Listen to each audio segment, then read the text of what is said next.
ناظرین محترم، السلام علیکم ورحمۃ اللہ وبرکاتہ۔ ایک بہن کا سوال یہ ہے کہ کیا شادی کے بعد عورت کو چوڑیاں پہننا ضروری ہو جاتا ہے؟ شاید ان سے کسی نے کہا ہوگا، ہو سکتا ہے ان کی شادی ہوئی ہو اور کبھی چوڑی نکلنے کا اتفاق ہوا ہو، اور ہمارے گھر کی جو بوڑھی عورتیں اور خواتین ہوتی ہیں ان کے ذہن میں طرح طرح کے خرافات اور طرح طرح کی باتیں چلتی رہتی ہیں جو وہ اپنے آباء و اجداد سے سنی ہوئی ہوتی ہیں، اور وہی چیزیں اپنے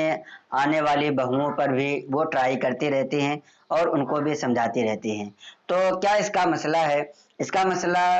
شریعت کے حساب سے کچھ بھی نہیں ہے۔ چوڑی پہننے اور نہ پہننے کا جو حکم ہے وہ آپ کا زیور کے اعتبار سے ہے۔ اگر آپ زیور اور سنگار کرنا چاہتے ہیں تو آپ چوڑی پہنیں، اور اگر نہیں بھی کرتی ہیں تو اس میں کوئی حرج، کوئی دقت نہیں ہے۔ اکثر ایسا دیکھا جاتا ہے کہ جب نئی نئی عورتیں آتی ہیں، ان کی شادی ہوتی ہے تو ان کی جو ساس وغیرہ ہوتی ہیں اس طرح سے، یا گھر میں جو بڑی عورتیں ہوتی ہیں وہ ان کو طرح طرح سے سمجھاتی رہتی ہیں کہ ایسے غسل نہیں کرنا چاہیے، اور اس طرح سے اس وقت نہیں نہانا چاہیے، یا اس طرح سے ایسے شروع میں آ کر کے کھانے کے برتن کو نہیں چھونا چاہیے،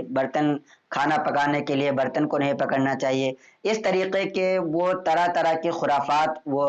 جانتی ہیں اور لوگوں کو بتاتی رہتی ہیں۔ تو میں اپنی ان ماؤں اور بہنوں سے اسپیشلی گزارش کروں گا کہ جن چیزوں کا شریعت سے کوئی تعلق نہیں ہے ان چیزوں کو آپ اپنے آنے والے گھر میں بہوؤں کو، یا اسی طریقے سے جو بھی عورتیں ہیں جن کو آپ اس طرح سے سمجھاتی ہیں ان کو خدارہ ایسا نہ سمجھائیں۔ جو چیزیں شریعت کے حساب سے ہے آپ وہی چیزیں ان کو بتائیں، اور جو چیزیں شریعت کے اعتبار سے نہیں ہیں آپ ان میں انٹرفیئر نہ کریں۔ اگر وہ کرتی ہیں تو بھی ٹھیک ہے، نہیں بھی کرتی ہیں تو بھی ٹھیک ہے، یہ ان کا اپنا مسئلہ ہوتا ہے۔ اس طرح سے ہماری جو عمر دراز عورتیں ہوتی ہیں، خواتین ہوتی ہیں، وہ بہت سے مسئلے لوگوں کو بتاتی رہتی ہیں، لہٰذا جن چیزوں کے بارے میں آپ کو پختہ یقین ہو کہ ہاں یہ مسئلہ جو میں بتا رہی ہوں اس کا شریعت سے تعلق ہے اور اس کو کرنا ہی چاہیے، تو ایسے مسائل کو بتانے میں آپ کا بھی کوئی حرج نہیں ہے۔ لیکن جس کے بارے میں آپ کو خود بھی یقین نہیں ہے، اگر آپ سے کہہ دیا جائے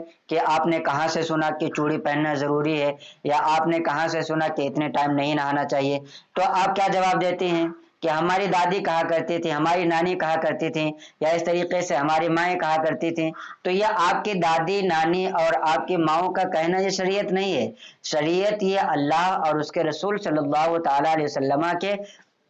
فرمان کا نام ہوتا ہے۔ لہذا اپنی آنے والی بہوؤں پر آپ خود غور کریں کہ اگر آپ کی کوئی بیٹی کسی کے گھر جاتی ہے اور اس کو جانے کے بعد طرح طرح سے پریشان کیا جائے کہ ایسا نہیں کرنا چاہیے، ویسا نہیں ہونا چاہیے، تو یہ تو وہ، تو آپ کو بھی اچھا نہیں لگے گا۔ اسی طریقے سے اگر آپ کے گھر میں آپ کی بہو آئی ہے تو بھی وہ آپ کی بیٹی کی طرح ہے، آپ کی بیٹی کے مثل ہے۔ لہذا جس طریقے سے آپ اپنی بیٹی کے لیے پیار کو پسند کرتے ہیں اسی طریقے سے آپ اپنی بہو کے لیے بھی جو گھر میں آپ کے آئی ہوئی ہے اس کو بھی آپ اپنی بیٹی کی طرح جانے مانے سمجھیں، اور اس کو شریعت کی جو باتیں ہیں آپ اس کو ضرور بتائیں، لیکن جن چیزوں کا شریعت سے کوئی تعلق نہیں ہے ان چیزوں کے بارے میں آپ انٹرفیئر نہ کریں۔ امید کرتا ہوں کہ آپ کو یہ بات سمجھ میں آئی ہوگی، اور اپنے دوستوں احباب کو بھی اس کلپ کو زیادہ سے زیادہ شیئر کریں تاکہ جو ہمارے معاشرے میں غلط فہمی ہے ان غلط فہمیوں کی اصلاح ہو سکے۔ السلام علیکم ورحمۃ اللہ وبرکاتہ۔